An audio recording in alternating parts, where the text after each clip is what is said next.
네, 안녕하십니까. 부동산 전략가들의 김태준입니다. 오늘 이 시간에는 부동산은 항상 입지란 말씀을 드렸는데요. 그 입지에 대해서 좀 더 자세히 설명드리려고 합니다. 오늘 영상 시작하기 전에 좋아요, 구독하기 눌러주시고요. 영상 시작하도록 하겠습니다. 오늘 제가 가져온 자료는 26년 전이죠. 1998년도 9월달 아파트 시세를 한번 가져와 봤습니다. 이때 당시에 좀 볼 내용이 보니까 송파의 잠실주공 5단지 같은 경우 갭투자, 그러니까 우리가 그때 당시에도 갭투자라는 것들이 있었습니다. 갭투자, 그러니까 수평 이동이 가능하다. 그러니까 매매가가 1억 3,500만 원인데 전세가와 거의 동일하기 때문에 쉽게 우리가 투자금 없이 투자할 수 있는 아파트다라고 할 수 있을 정도의 아파트라고 볼 수 있고요. 한 2천만 원 이하 정도로 투자하는 것 중에 우리가 보니까 우리 흔히 알고 있는 최근에 상계주공 14단지 같은 경우 같은 35평 기준으로 1억 5,500만 원. 지금 잠실주공 5단지보다 한 2천만 원 정도 더 비싸죠. 이때 당시에는 한 2천만 원 이내에 전세가가 비슷하다는 얘기입니다. 결국 당시에는 잠실주공 5단지가 있는 잠실과 상계주공 14단지가 있는 상계동의 전세가가 비슷한 시점이었다. 근데 매매가가 상계주공이 한 2천만 원 정도 비쌌다. 이렇게 볼 수 있습니다. 또 보면 청담 삼익 같은 경우도 당시 35평이 1억 7,500만 원 정도. 그러니까 지역별로 차이가 한 2천만 원 정도 차이가 나죠. 근데 우리가 지금 알고 있는 지역과 현재 그때 당시의 가격대가 우리 좀 많이들 차이 나죠. 의아해 하실 겁니다. 당시에는 지역적인 입지라기보다는 아파트가 좀 더 편리성이 있거나 좀 더 깨끗한 아파트들을 선호하는, 지금 우리가 어죽신이라는 얘기를 하지 않습니까? 결국 그때 당시에도 좀 편리하고 새 아파트를 많이들 찾아다녔던 것 같습니다. 근데 여기서 좀 주목할 점을 제가 말씀을 좀 드린다라고 하면, 여기서 구체적으로 한번 보니까 잠실주공 5단지 당시에 1억 3,500만 원 하던 게 지금 현재 매매가가 33억 지금 하고 있더라고요. 지금 가격, 그때 당시 가격 대비 24배 정도 올랐습니다. 1년에 한 배 정도 올랐다라고 볼 수 있죠. 그리고 노원 상계주공 14단지 같은 경우는 지금 현재 기준으로 매매가는 9억 정도 합니다. 뭐 호가가 10억 정도 있긴 하지만 실질적으로 한 9억 정도 하는데요. 가격을 계산해 보니까 6배 정도 상승을 했습니다. 이걸 보고 느끼시는 게 뭔가요? 결국 입지가 부동산 가격을 결정한다는 걸 충분히 알 수 있겠죠. 우리가 흔히들 말하는 강남 3구라든지 한강을 끼고 있는 마포, 용산, 그리고 성동구라든지 또 강진구도 최근에 그렇죠. 그러다 보니까 결국은 이런 입지가 좋은 자리 부동산은 시간이 지나면서 격차는 더 벌어진다. 아마 양극화, 이런 얘기들이 여기서도 보면 알 수 있는 것 같습니다. 이건 아파트에 대한 비중만 있지만 실질적으로 비아파트 부분도 마찬가지입니다. 입지가 좋은 자리와 그렇지 못한 자리의 가격 격차는 계속해서 벌어지고 있습니다. 우리가 흔히들 알고 있는 강서구 지역에 있는 빌라와 강남권에 있는 빌라의 가격 격차도 마찬가지겠죠. 그만큼 입지의 차이에 따라서 부동산 가격이 결정한다라고 볼 수 있습니다. 그럼 지금 우리 서울 지역 내에서 대표적인 입지가 어디일까요? 우리 흔히들 알고 있는 강남 3구일 겁니다. 강남 3구는 결국은 택지개발 지구입니다. 1970년대 토지구역정리사업법에 의해서 개발된 택지개발 구역입니다.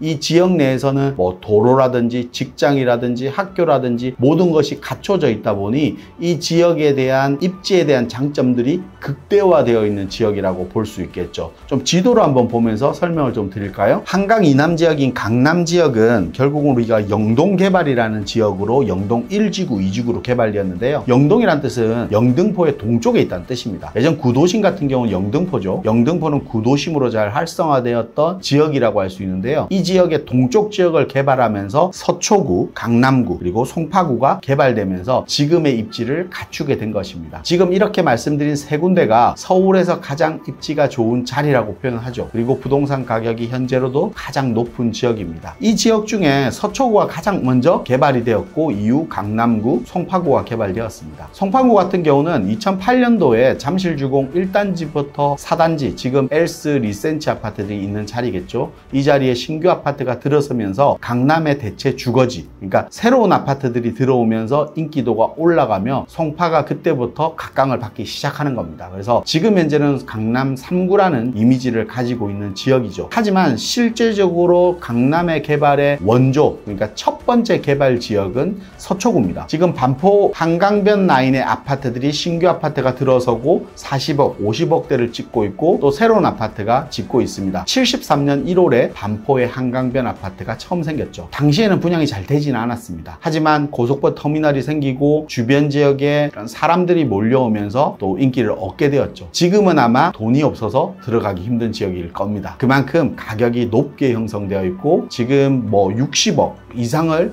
호가를 하고 있는 실정이기 때문에 실질적으로 우리가 돈을 차곡차곡 모아서 접근할 수 없는 지역이라고 볼 수 있겠죠. 그리고 또한 방배동 지역도 마찬가지입니다.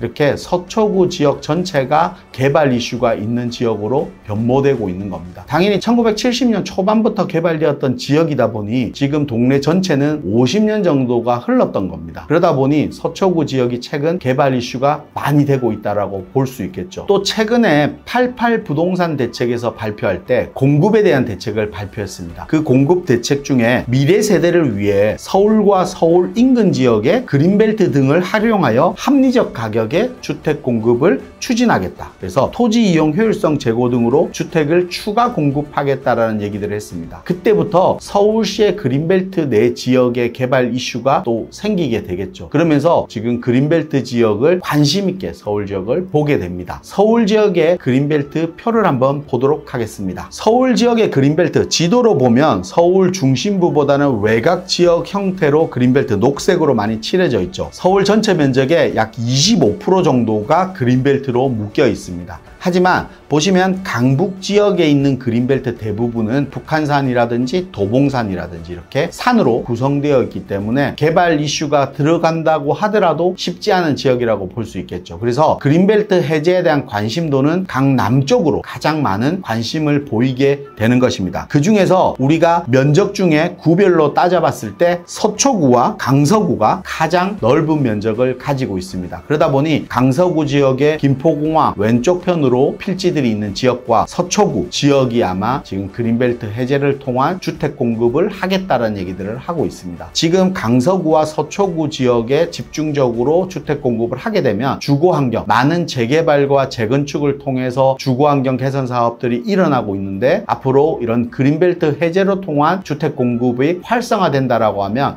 서초구 지역은 예전 모습의 영광을 그대로 안을 가능성이 높고 예전의 영광보다 훨씬 더 높은 영광을 안을 수 있는 지역이 아닌가 이런 생각을 좀 가져봅니다. 그럼 서초구 지역 내에서도 방배동 지역이란 지역을 좀 집중적으로 본다라고 하면 방배동 지역은 지금 방배동 주변 그러니까 내방역과 방배역 그리고 사당역 이 일대 주변만 보더라도 방배 6구역이라든지 5구역, 7구역 그리고 13구역, 14, 15구역 등 그리고 주변 지역의 신동 아파트라든지 삼익 아파트 등 이런 재건축 아파트까지 10여 개 정도의 재건축이 추진되고 있습니다. 방배 5구역 같은 경우는 지금 뭐 40억 이상이 갈 것이라는 예측이 나오는 지역이라고 할 수 있죠. 그리고 방배 5구역 같은 경우는 사업성도 높아서 비례율이 거의 250%까지 나오는 지역입니다. 아마 이런 재개발, 재건축 사업에서 이런 비례율이 나오는 지역은 없을 거다. 앞으로도 없다라고 보실 정도로 높은 비례율을 보이는 지역인데요. 그 이유는 결국은 같은 면적에 더 비싸게 팔기 때문에 그런 겁니다.